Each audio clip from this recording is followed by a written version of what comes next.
أشهد أن لا إله إلا الله وحده لا شريك له وأشهد أن محمدا عبده ورسوله أما بعد فأعوذ بالله من الشيطان الرجيم بسم الله الرحمن الرحيم الحمد لله رب العالمين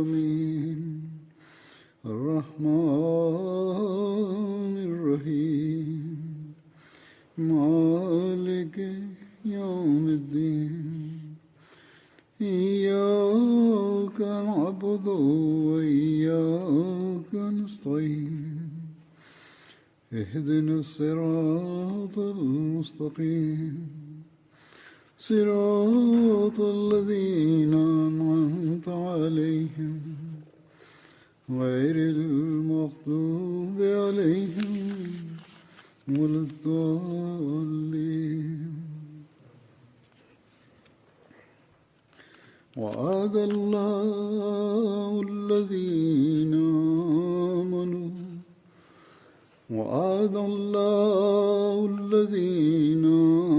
آمنوا منكم وعملوا الصالحات ليستخلفنهم في الأرض كما استخلف الذين من قبلهم ولا يمكنن لهم دينهم الذي ارتضى لهم ولا يبدلنهم من بعد خوفهم أمنا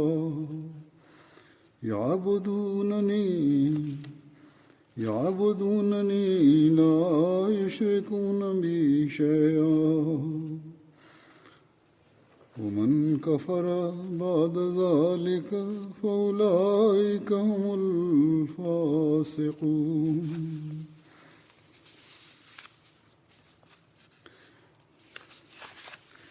وأقيموا الصلاة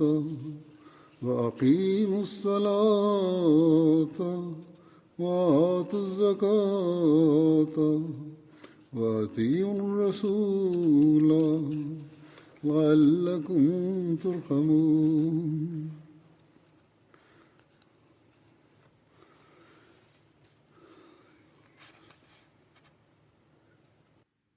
Bismillahirrahmanirrahim.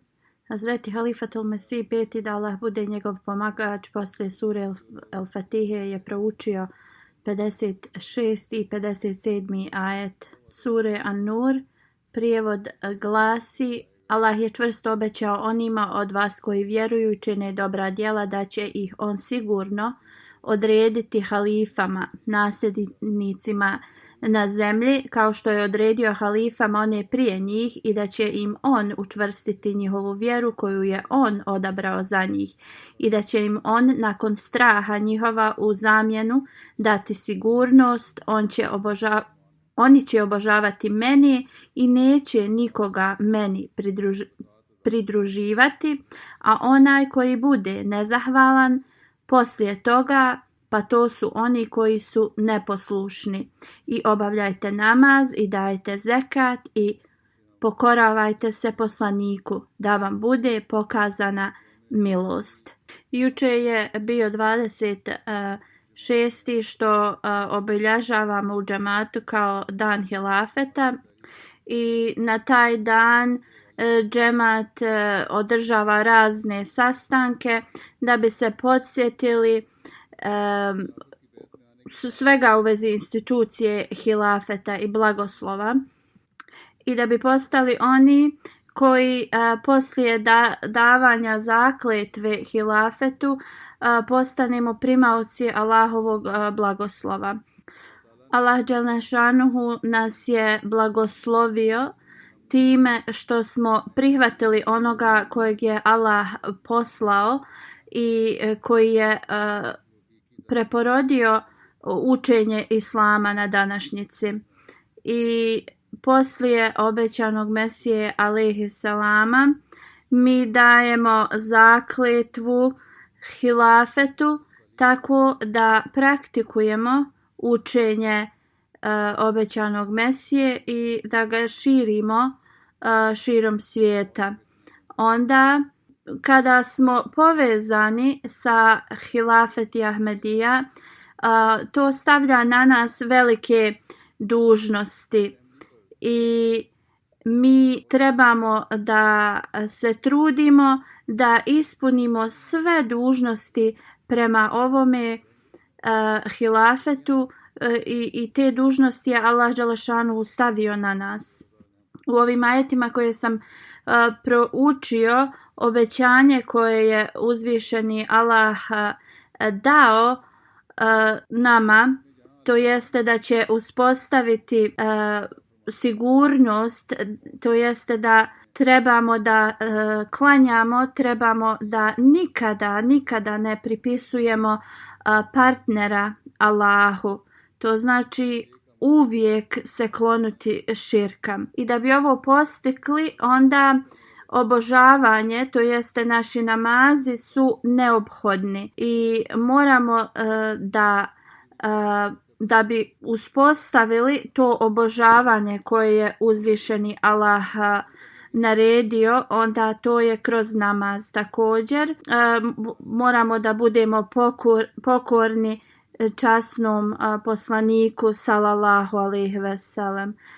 Mi moramo da budemo poslušni svakom njegovom naređenju. Jedino kada obraćamo pažnju na ovo i živimo svoj život prema ovome i kada mi uvijek izaberemo našu vjeru iznad ovo svjetskih stvari, onda mi ćemo biti primaoci ovih ljepota i obećanja koje nam je Allah dželešanuhu obećao. I jedino tada ćemo imati korist od blagoslova hilafeta. I ovaj ajet koji sam proučio daje veliku nadu za muslimane, ali također u isto vrijeme moramo da razmislimo o ovim uslovima, jer ako ih mi ne ispunimo, onda mi ne možemo biti primaoci blagoslova hilafeta. Ako osoba ne klanja, ne daje zekat, ne ispunjava dužnosti prema gospodaru i njegovim stvorenjima, onda te osobe ne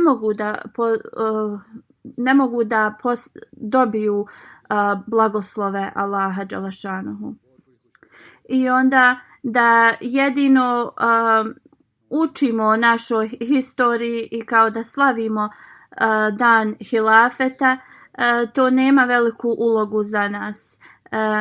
To nam neće pomoći da mi sačuvamo svoje namaze, to nam neće pomoći da ispunjavamo dužnosti prema uzvišenom Allahu i njegovim stvorenjima.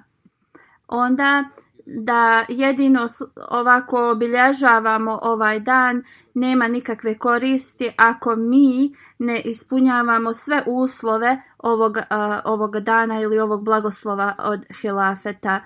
Moramo upitati sebe pitanje da li se bojimo Allaha dželešanuhu i da li mi pokušavamo da ispunimo najmanje tačke takve, to jeste bogobojaznosti, i da li mi volimo Allaha iznad svega drugog i da li smo mi potpuno poslušni Allahu i njegovom poslaniku sallallahu alejhi ve sellem. Također moramo biti vrlo obazrljivi na svoja djela i da li su to djela muslimana. Da li mi klanjamo naše namaze samo onako da nas vide ili je to iskreno? Da li mi dajemo zekat ili udjeljujemo samo da bi se pokazali drugima, ili da li idemo na hadž samo da bi dobili titulu hadžije ili hadžinice?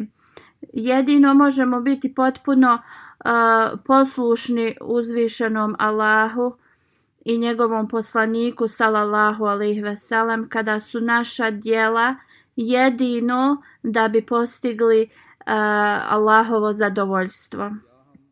I jedino možemo uspostaviti ovu atmosferu hilafeta kada sva naša djela budu rađena tako da bi Allah bio zadovoljan s nama. I nije dovoljno samo da izgovaramo ove riječi, već moramo uvijek da obraćamo pažnju da mi ispunjavamo ta djela, tako da bi svi mogli da dobijemo ove blagoslove hilafeta. Obećani Mesija alejhi selam kaže da u časnom Kur'anu Allah nam je naredio da radimo dobra djela zajedno uz našu vjeru i da moramo se osloboditi bilo kakvih zlih djela. Zapamtite da naša djela uvijek padnu u ruke lopovima. Ko su ovi lopovi? To jeste kada čovjek izvršava neka djela da bi se samo pokazao drugim ljudima. Onda imamo kada mi nešto uradimo nešto dobro, onda smo mi kao vrlo zadovoljni s tim. Kada radimo mnoga djela koja nisu dobra, ali mi smo kao zadovoljni s tim. Onda dobra djela su ona djela koja su čista od najmanje neke negativne misli, arogancije, bilo čega. To su dobra djela. Nisu dobra djela samo da kažemo mi nećemo da radimo loša djela. Kada neko obećan Mesija kaže ma i da pomislimo da bi nešto loše uradili, mi trebamo da se oslobodimo i takvih misli. Obećani Mesija alejhi selam kaže isto kao što ćemo da se sačuvamo za sljedeći svijet ako mi ispunjavamo dobra djela, to također se može reflektirati ili odnijeti na ovaj svijet. Ako radimo dobra djela i ovdje ćemo na ovom svijetu biti zaštićeni. Obećani Mesija kaže ako jedna osoba u kući radi dobra djela, ta cijela porodica može da bude zaštićena. Ali, na primjer, mnogi samo govore o tim dobrim djelima i to, a ne izvršavaju i to nema nikakve svrhe. Obećani Mesija alejhi selam dalje kaže ne možemo samo reći to i to djelo je kao dobro djelo. Realnost jeste da dobro djelo ili pobožno djelo je ono koje je slobodno od bilo kakvih potencijalnih ili mogućih greški. Salih, to jeste pobožan, je totalno drugačije od fasad, to jeste od korupcije ili bilo kakvog poremećaja. Kada pomislimo na hranu, na primjer, možemo reći da je dobra ako nije izgorila, ako je dobro skuhana i tako dalje. I, na primjer, odmah kad je pojedemo, to jednostavno se utopi u naš organizam i ako je sve bilo u redu s tom hranom, kažemo da je to dobra hrana. Obećani Mesija alejhi selam kaže na isti način i dobra djela znači ne trebaju da imaju nikakve nedostatke da bi od njih dobili koristi. Znači sva naša djela moraju da budu u liniji s tim šta je Allah dželešanuhu i njegov poslanik sallallahu alejhi ve sellem naredio. Onda također ne možemo nikada, trebamo da se jednostavno oslobodimo bilo kakve lijenštinje, pretvaranja kad radimo ova djela. Kad svega s ovoga oslobodimo, onda to su pobožna djela. Osoba ako ispunjava ova djela, a radi prema Allahovom naređenju i prema naređenju poslanika sallallahu alejhi ve sellem, onda možemo da smatramo ova djela ispravnim ili ta pobožna djela.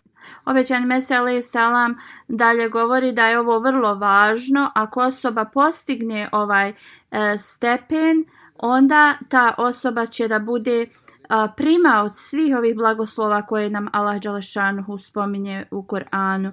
Onda to su ti ljudi koji će da ispune blagoslove hilafeta, a ne ljudi koji počnu sami da objašnjavaju šta su dobra djela, šta znači maruf i tako dalje. U tim situacijama kad se ljudi upuste u ova objašnjavanja ili interpretacije, onda njihova arogantnost može da to jednostavno preuzme i onda takvim ljudima blagoslovi hilafeta ili koliko god oni govorili da su uz hilafet jednostavno ne dobiju te blagoslove i oni ne ispunjavaju svoju zakletvu. Ali oni koji jednostavno imaju tu lojalnost hilafetu i koji ispunjavaju ova djela koja nam je Allah naredio, ti ljudi su koji će sačuvati institucije hilafeta i oni su također zaštićeni jer dove od halife vremena će da jednostavno idu direktno njima kad se halifa moli. Oni su ti koji ispunjavaju pobožna djela, koji imaju tako jaku vezu s hilafetom, ali to je jedino zato što ovi ljudi žele da postignu Allahovo zadovoljstvo. Onda ovo je istiniti hilafet gdje ta zajednička veza između halife i ljudi obostrano, oba dvije strane samo žele da postignu Allahovo zadovoljstvo. Ovo je hilafet koji će da donese stabilnost i sigurnost ljudima. I isto i halifa i narod će u tom slučaju da dobiju Allahove blagoslove koje je obećao uz hilafet. Drugi muslimani žele da uspostave hilafet, ali oni to nekako žele i trude se kroz ovo svjetske napore i to se nikada neće desiti. Sada hilafet ovaj će da se nastavi kako je Allah dželešanuhu obećao. S jedne strane mi moramo da se osjećamo vrlo zadovoljni i da padnemo Allahu na seđdu zato što nam je dao blagoslove hilafeta, ali u isto vrijeme moramo da se bojimo Allaha, da to stavimo duboko u svoje srce. Moramo da se analiziramo da li su naša djela onakva kakve Allah dželešanuhu očekuje od nas. Da li mi ispunjujemo naše dužnosti prema Allahu i njegovim stvorenjima, prema njegovim standardima. Onda svaki trenutak Ahmedi muslimana treba da bude proveden u zadovoljstvu zato što im je Allah dželešanuhu dao ovaj blagoslov hilafeta i trebaju uvijek da se analiziraju da li ispunjavaju svoj život prema ovim instrukcijama Allaha dželešanuhu. Jedino tada kada non stop ovo rade bit će primaoci Allahovih blagoslova. Obećani Mesija alejhi selam je rekao da Allah dželešanuhu mu je rekao da će institucija hilafeta ostati ako mi nastavimo da ispunjavamo ove uslove. U knjizi Al-Vasijet obećani Mesija alejhi selam tu objašnjava instituciju hilafeta. On kaže ovo je Allahov način i sve od kako je on stvorio čovječanstvo, to je bila njegova praksa. On šalje poslanike i poslije njega nasljednike koji će da pomognu ispunjavanju njihovih misija. Kao što je rekao da Allah je naredio da on i njegovi poslanici će da budu kao pobjednici. To jeste da njegovi poslanici uvijek žele da Allahova volja bude ispunjena na ovom svijetu i da niko ne može da se tome suprotstavi. I uzvišeni Allah uvijek pošalje velike znakove istinitosti ovih poslanika. I također Allah uzme poslanike, na primjer u vrijeme kada njihovi neprijatelji misle kao da je to da su ti neuzbila kao propala kao misija, ali Allah ih pusti da se oni smijavaju neko vrijeme i onda Allah njima, ovima koji su se smijali, pokaže Allahovu moć i volju. Kada je obećani Mesija alejhi selam preminuo, to je bio veliki šok za svakog Ahmedi muslimana. Bili su puno tužni.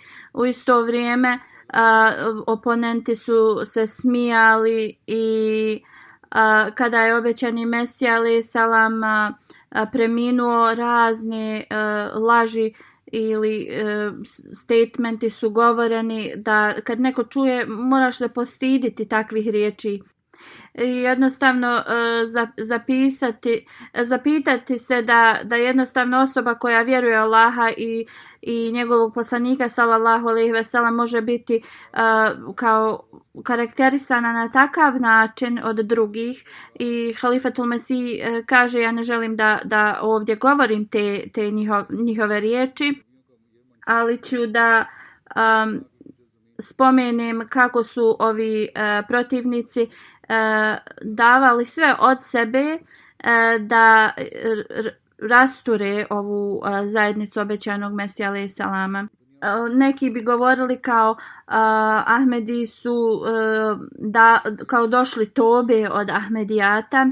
Na primjer, Pir Ali Šah je rekao mi smo kao došli kao tobe i ostavljamo Ahmedijat, to jeste poslije smrti obećanog Mesije, kao Ahmedi su napustili zajednicu.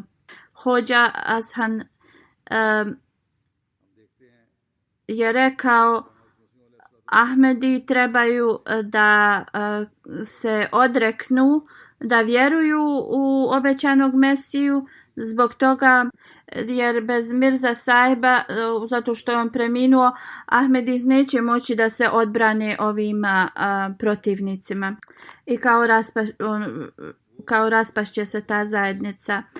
On je to rekao na vrlo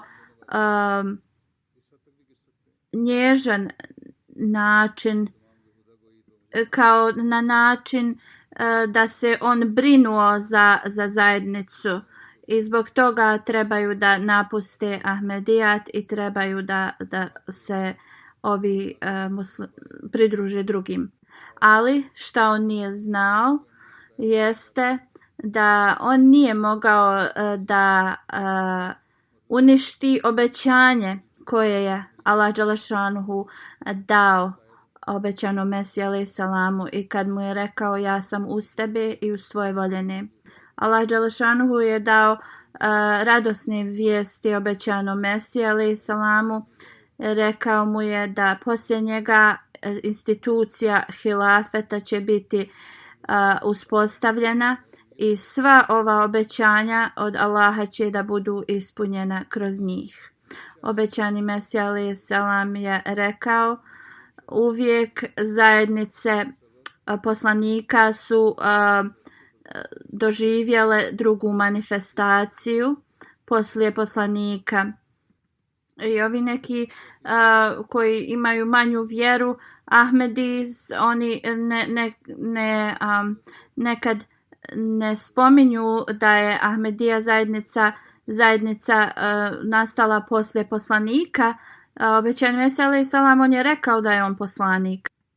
Obećani Mesija alejhi selam je rekao zajednica poslanika uvijek poslije njega dođe druga manifestacija njegove misije i oni koji vjeruju i rade dobra djela, oni će da budu svjedoci ovoga. Obećani Mesija alejhi selam kaže u vezi druge manifestacije, Allah manifestuje dvije moći. Prvu u vrijeme njegovih poslanika, a drugu kada poslanik premine i kada neprijatelji se osjećaju da su jači od vjernika i kada su sledbenici također vrlo izgubljeni, onda Allah po drugi put pokazuje svoju moć toj potresenoj zajednici.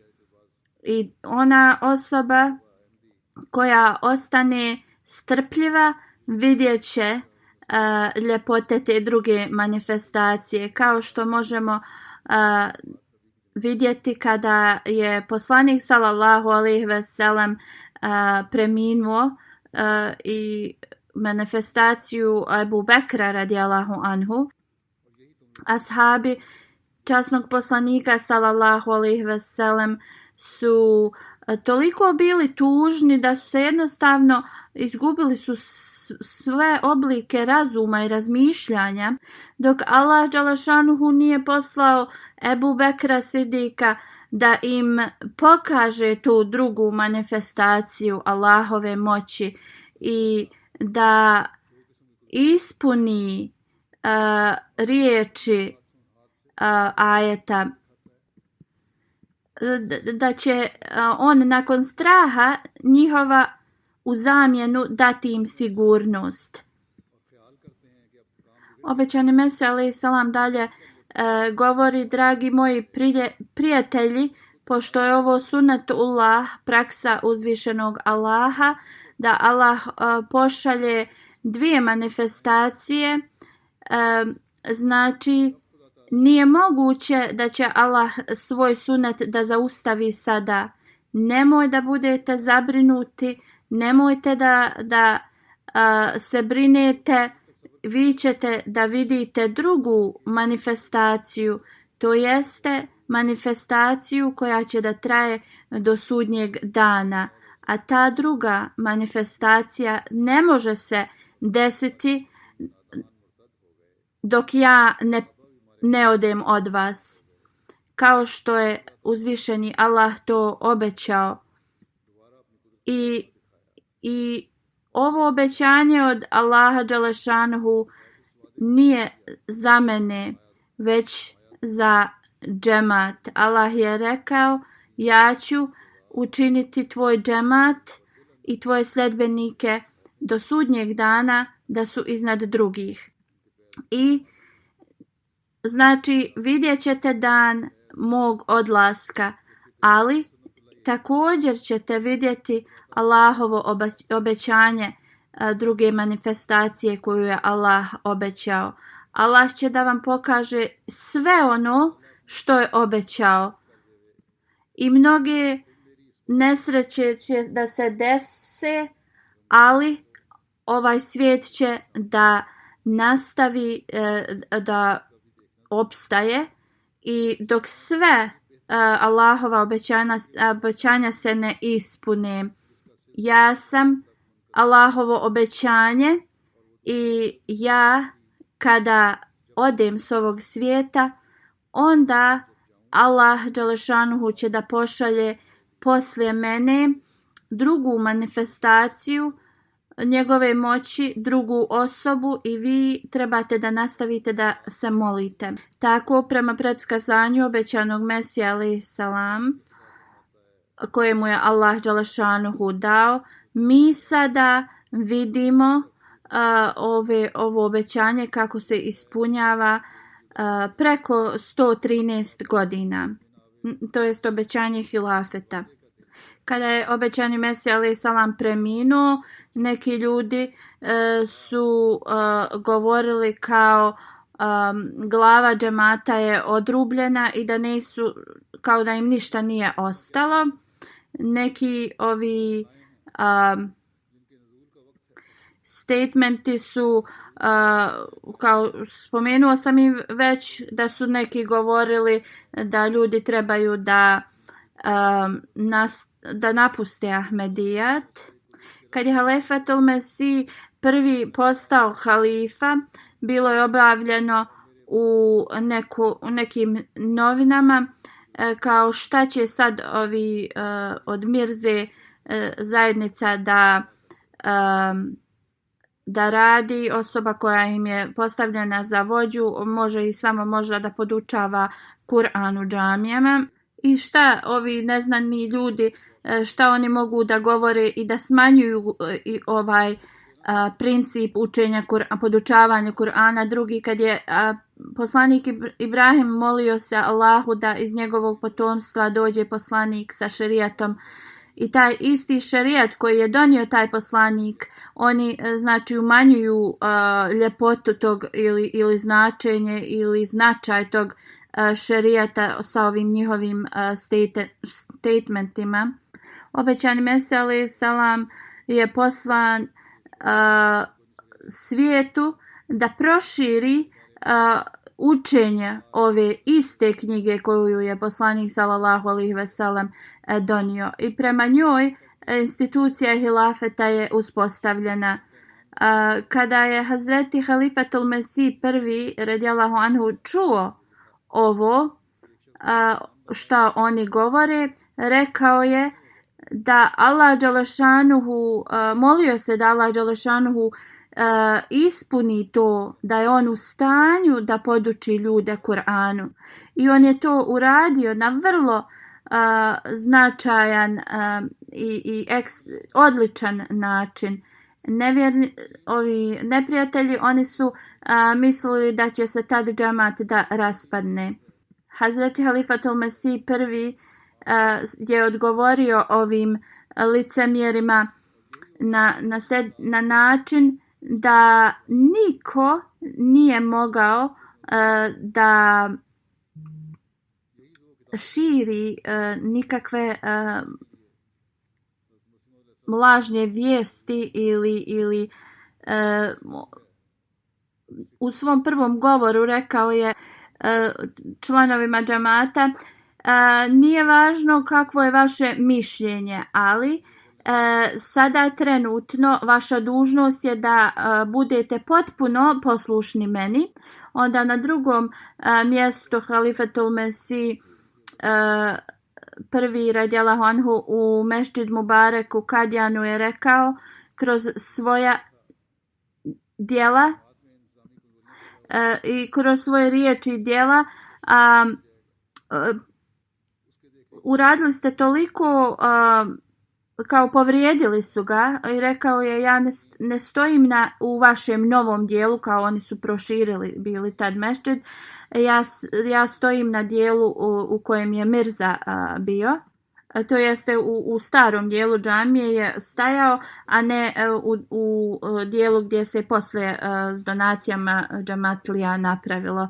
On je dalje rekao, nisam stajao u tom dijelu džamije, stajao sam u originalnom dijelu džamije gdje je obećani Mesih alejhi selam stajao, jer ja sam rekao da i anđuman i vjernici trebaju da služe halifu ili da budu poslušni, to jeste anđuman je znači odgovorna administracija džemata i također sljedbenici, da halifa treba da ima savjetnike, ali na kraju poslušnost halifi se mora staviti na prvo mjesto. On je rekao, kogod je rekao da samo se zakletva da halifi, a da se anđuman, to jeste to administrativno tijelo džamata, treba slušati, treba da se pokaje. I da Allah dželešanu je obećao da svi ti koji imaju takvo mišljenje, Allah će uvijek poslati bolje ljude koji će da budu poslušni halifi. Neki su govorili kao da halifin posao je da da radi ova šerijatska vjenčanja i uzima bejat od ljudi.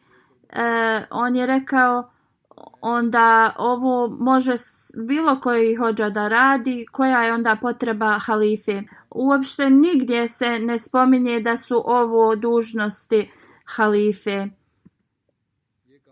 Ja ne dajem nikakvo značenje ovakvim uzimanju ovakvog bejata zakletve. Istiniti bejat jeste kada su osobe pobožne i poslušne i osobe koje ni najmanje naređenje halife ne kao ispunjavaju i poslušni su. I na ovakav način njegovog govora ne samo da je kao ovo odgovorio licemjerima ili ovim protivnicima, ali također nekim licemjerima koji su tad bili prisutni u džamatu. Za osobu koju su smatrali da je vrlo slaba i vrlo stara, kada bi pričao uz Allahovu tu moć i pomoć, jednostavno bi ih svi, jednostavno oni nisu imali ništa da odgovore na to. Iskreni članovi džamata su jednostavno dali bejat ponovo i džamat je počeo da jednostavno napreduje, a oni koji su bili licemjeri, oni su se sakrivali. Hazreti Halifatul Mesih prvi kada je preminuo, onda opet se desila kao poremećaj i ti ljudi koji su na početku kad je obećani Mesija alejhi selam preminuo, koji su pravili probleme, sada je opet bilo vrijeme da oni pokušaju još jedan put.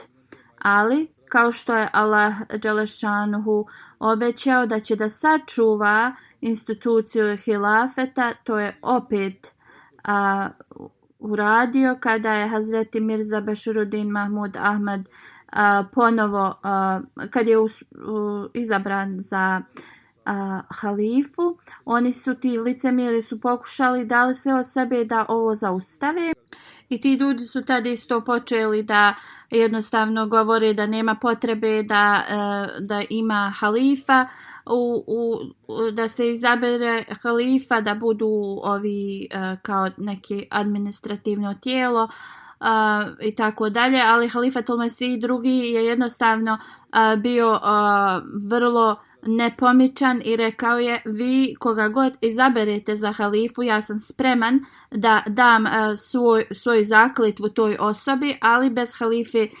jednostavno nemoguće je.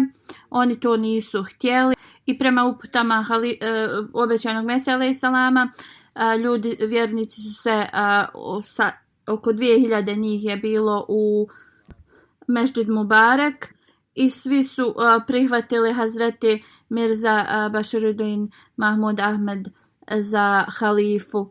I ljudi su jedni preko drugih prilazili da bi dali bejat u njegovoj ruci.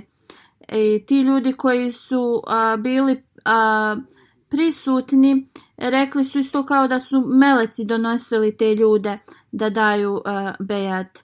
Kada su ovo vidjeli, ovi koji su bili u administraciji džamata, uzeli su sve iz blagajne i otišli su. Ali opet svijet je svjedok kako je Allah dželešanuhu obećao da hilafet Ahmedija će da se nastavi i Hazreti Muslim Maud drugi halifa koji je bio 52 godine halifa, kao jedan mladi čovjek je toliko postigao za džemat uz Allahovu pomoć. I oni ljudi koji su pokrali blagajnu džemata i koji su govorili da kršćanstvo će da bude u Kadijanu, oni sad su Haman kao nepostojeći, a da kršćani dolaze pod zastavu poslanika sallallahu alejhi ve sellem preko obećanog Mesija alejhi salama. Hazreti Muslim Maud radijallahu anhu je širom svijeta uspostavio razne misije u Africi. Kršćanski misionari nisu mogli da se suprotstave Ahmedi muslimanima i rekli su da Ahmedijat je jednostavno prepreka njihovom progresu u Africi. Da li to bilo kada je širio misije širom svijeta ili kada su se morali preseliti iz Kadijana ili bilo koji problem koji je iskrsnuo ovaj halifa je jednostavno tako upravljao ovim brodom hilafeta, to jeste Hazur govorio u vezi halifatul Mesih II radijallahu anhu, da jednostavno može se vidjeti Allahovo obećanje i blagoslovi koje je obećao u vezi hilafeta. Prema Allahovom obećanju, kada je halifatul Mesih II preminuo, onda je Allah opet uspostavio svoje obećanje i Hazreti Mirza Nasir Ahmed je postao treći halifa u Ahmedijatu. I jednostavno svu tu zabrinutost i strah Allah je pretvorio ponovo u blagodati. I opet džemat je nastavio da postiže razne uspone. Mnoge bolnice i škole je uspostavio u Africi. Džemat je počeo da bude uspostavljen širom svijeta i prepoznatljiv. Hazreti Halifatul Mesih III je otišao u Afriku, u neke afričke zemlje i ovo je bio prvi put da bilo koji halifa posjeti Afriku.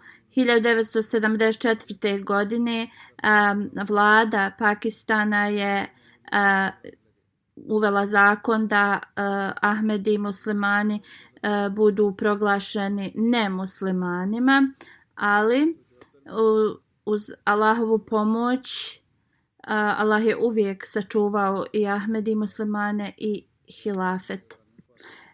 Protivnici su uvijek planirali i mislili da će da zatru džemat, ali Allah dželešanuhu, kad su god oni to planirali, uvijek je otvarao nove puteve i nove uspjehe džematu. U vrijeme džematlije su prolazili kroz razne financijske poteškoće, ali opet Allah je uvijek na neki način davao. I onda je s time Allah dželešanu također mnogima dao priliku da se migriraju iz Pakistana. I ti ljudi koji su se odselili iz Pakistana u Njemačku i razne zemlje, oni su dužni da svojem potomstvu kažu kako Allah dželešanu, iako su oni morali da presele, Allah je dao toliko blagoslova njima i s tim. 1982. godine, kada je halifatul Mesih III preminuo, Allah dželešanu je onda opet dao džematu smiraj kroz halifatul Mesih IV. Rahimullah. Bio je izabrat za halifu. U to vrijeme neprijatelji su toliko bili iznenađeni uspjehom džemata da su opet počeli da planiraju ponovo nešto da unište i hilafet i džemat i htjeli su da dali su sve napore, ali Zaboravili su da je ovaj hilafet obećan od Allaha. I tada je Halifatul Mesih četvrti se migrirao iz Pakistana da bi hilafet bio sačuvan. I tada Allah dželešanuhu je blagoslovio cijeli džemat preko MTA, jer je halifa onda slobodno mogao da se obraća preko satelita ne samo u Pakistanu, već u cijelom svijetu.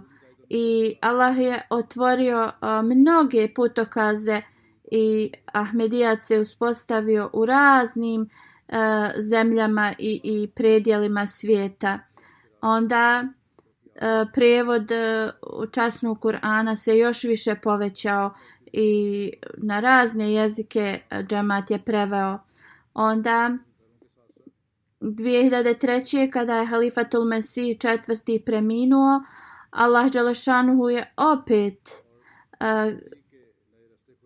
podario smiraj. I opet neprijatelji su planirali da završe ili da donesu kraj džematu, ali kao što je Allah dželešanuhu obećao, opet Allah je uspostavio hilafet. I oni naši najveći neprijatelji koji su džemata ili ti neki učenjaci rekli su, iako ne vjeruju da je džemat istinit i sve, jednostavno su vide da Allah je uz džemat, kao priznali su. I ako to oni vide, Halifatul Mesih kaže, ali oni ne žele da prihvate Ahmedijat. Allah dželešanuhu je opet čuo molitve vjernika i odstranio je strah i dao je sigurnost. I era Halifat Ahmedija je opet nastavljena kroz petog halifu. Era halifa poslije poslanika sallallahu alejhi ve sellem je došla do četvrtog halife, a sada u Ahmedijatu peti halifa je trenutni i ovo je sve ispunjenje obećanja Allaha dželešanuhu. Otkako je došao obećani Mesija alejhi selam, mnogi novi kao podglavlja historije islama su napisana, a era petog halife je kao jedno to novo poglavlje. I neki su govorili da sad sa ovim petim halifom kao nije u čvrstim rukama kao upravljanje džemata, ali šta su Halifatul Mesih kaže, oni zaboravili da Allah upravlja ovim džematom i on daje pomoć i snagu onima kojim on želi. Danas protivnici gledaju na džemat sa vrlo ljubomorno i pogotovo na način na koji džemat je prepoznat od mnogih u ovom vremenu, u svakoj sferi, na vrlo prelijep način. Halifatul Mesih kaže, ja sam vrlo slaba osoba i ovo nije iz bilo kog mog kao njegovog uticaja. Ahmedija džemat je predstavljen raznim predstavnicima raznih vlada i u njihovim parlamentima i to je jedino od Allah dželešanuhu i njegovih blagoslova i njegovog ispunjenja, njegovog obećanja. I ovo je sve u skladu sa predskazanjima poslanika sallallahu alejhi ve sellem. Mi vidimo u svakodnevnici Allahove blagoslove u džematu. Sada toliko je literature prevedeno na razne jezike. Također MTA bio je jedan kanal i a sada MTA ima 8 različitih kanala na raznim jezicima. I ovi MTA studio nije više na jednom mjestu. Svugdje je u Africi, u Americi, u Kanadi. A kada pogledamo koliko mi imamo resursa, a koliko blagoslova, jednostavno je izgleda kao da je nemoguće da se ovo sve ovako moglo postići. U Pakistanu Pakistan je kao blokirao da se ne može MTA gledati, ali Allah dželešanuhu uvijek otvori neki novi način da ljudi u Pakistanu mogu da gledaju MTA. Onda također u vrijeme pandemije COVID, Allah dželešanuhu nam je pokazao kako može ljudi da povećaju vezu s hilafetom preko ovih online sastanaka. I preko interneta sad razni sastanci se dešavaju i u isto vrijeme ljudi dobivaju upute sa halifom. Dok sam ovdje u Londonu, ja sa mnogim ljudima imam preko ovih puta medija i interneta imam sastanak i direktno od mene dobivaju upute. To ljudi u Africi, u Indoneziji, u Americi, svugdje u svijetu. I nemojte nikada zaboravite, uvijek morate da ispunite i da se odužite za sve ove blagoslove koje Allah dželešanuhu vam dao kroz hilafet. I nastavite to da radite do sudnjega dana i Allah će nastaviti ove blagoslove do sudnjeg dana zato što je obećao. Allah dželešanuhu je rekao da će da zaštiti zajednicu obećanog Mesije i Allah nikada ne zapostavi svoja obećanja. Ali mi moramo biti dobri i moramo izvršavati naše dužnosti da bi bili uključeni u ove blagoslove. Moramo se moliti dragom Allahu, moramo da budemo zahvalni Allahu radi blagoslova hilafeta. I mi moramo da uradimo razna žrtvovanja do zadnjeg našeg daha da bi ispunili naše dužnosti prema hilafetu. Jedino tada možemo da ispunimo svoje dužnosti i da jednostavno to prenesemo na naša potomstva. Oni koji su spremni da se žrtvuju na razne načine i koji su uz svoju vjeru, obećani Mesija alejhi selam je im rekao da će oni zaista biti primaoci Allahovih blagoslova. Obećani Mesija alejhi selam kaže: nemojte misliti da će vas Allah pustiti da propadnete. Vi ste sjeme Allahovo i Allah je rekao za takva sjemena da će Allah da to porastu velika stabla i velike grane i da će to sjeme u cijelom svijetu da se proširi. I blagoslovljen je onaj koji vjeruje u ono što je Allah rekao i ne boji se u vezi nikakvih iskušnjenja, i to jeste da se iako dođu ta iskušenja, kroz tu strpljivost Allah dželešanuhu zna koji su iskreni ili pokazuje drugima koji su stvarno iskreni i predani vjernici.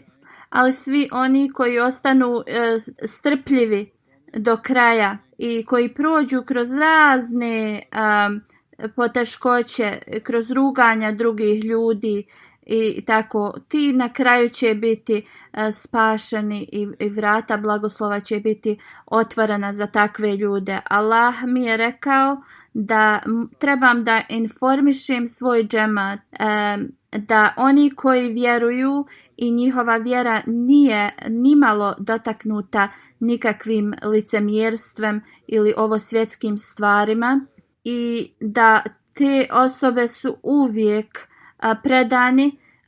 Te ljudi su ljudi koji su dragi Allahu dželešanuhu. Obećani Mesija alejhi selam dalje je rekao: Allah mi je rekao da će mnoga iskušenja i mnogi nepogode će doći na ovaj svijet. Neki u moje vrijeme, neki poslije mene. Ako Bog da, uspjeh je obećan i desit će se kako god.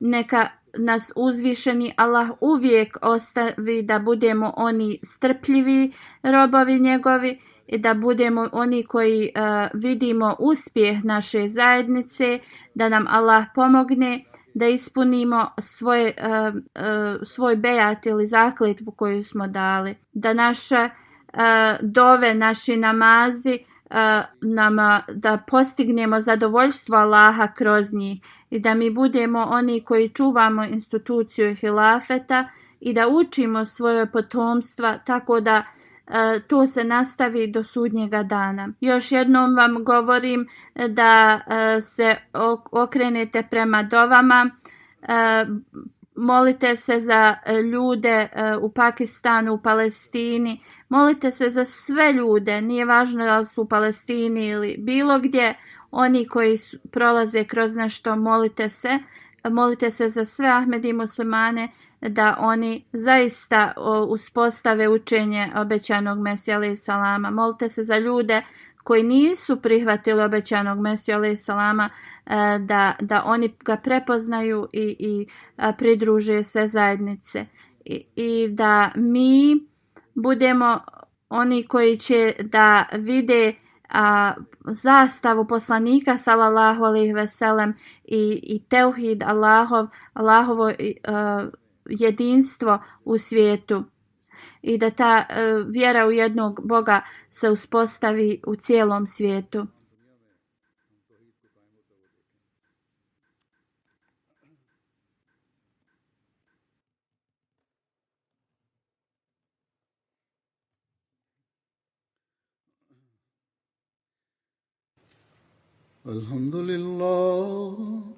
Alhamdulillah, nahmaduhu wa nasta'inuhu wa nastaghfiruhu wa nu'minu bihi wa natawakkalu alayhi wa na'udhu billahi min shururi anfusina wa min sayyiati a'malina. Man yahdihillahu fala mudilla lahu ومن يضلل فلا هادي له ونشهد أن لا إله إلا الله ونشهد أن محمدا عبده ورسوله. عباد الله رحمكم الله إن الله يأمر بالعدل والإحسان وإيتاء ذي القربى وينهى عن الفحشاء والمنكر والبغي يعظكم لعلكم تذكرون. اذكروا الله يذكركم وادعوه يستجب لكم ولذكر الله أكبر.